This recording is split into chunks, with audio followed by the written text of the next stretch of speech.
This is Beyond the Matrix, Introduction to the Real, Season 1, Chapter 8. In this episode, we will be returning to our discussion of integration and distinguishing between two forms, positive and negative integration.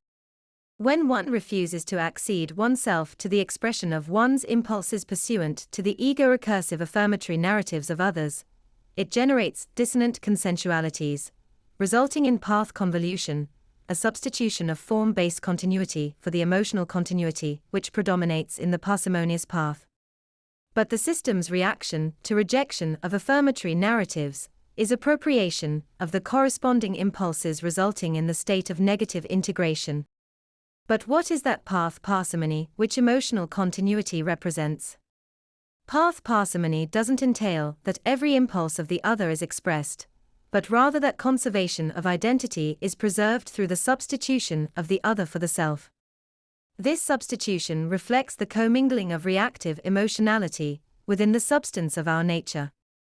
In other words, positive integration produces integration of negation, as opposed to isolation of the self, by substitution of the other into narratives, which run contrary to conserving identity. On the other hand, the integration of those ego-recursive narratives in one's life, the effectuation of the self-love of the other, results in positive integration. In this state, reactive emotionality commingles independent of form, through every exchange, witnessing the all in all. The accession of the self to the affirmatory narratives of others results in a kind of acceleration of the generation of emotional continuity. This results in substitution of the other for the self, convergence and substitution, which actively preserves the emotional continuity of the ego-recursive self. In other words, in the state of positive integration, one's negating impulses are integrated as substitution of the other. This means that there is a transmutation of the form that a negating impulse takes within the system as opposed to outside the system. Outside the system, negation results in the rejection of ego-recursive narratives of the other. Within the system, that negation affirms the ego-recursive narratives of the other. This transmutation of the form that integration takes within the system is a manifestation of the two orientations that one can maintain to the other's ego-recursive narratives.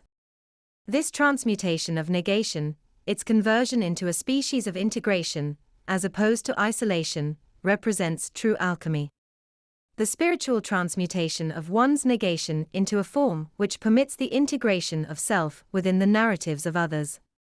This means that the natural state of one in integration is one wherein the other acts as stand-in for the self, preserving continuity in our experiences without negation.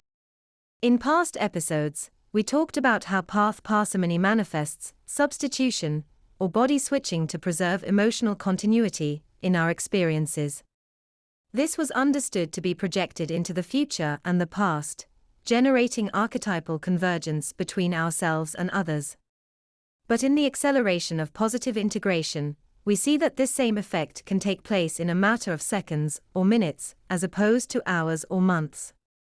And in fact, this is the natural state of path parsimony, an intermingling of identity through commingling of reactive emotionality in the moment, a recapitulation of the all in all. That's the end of the podcast for today. If you enjoyed it, please like, comment and subscribe.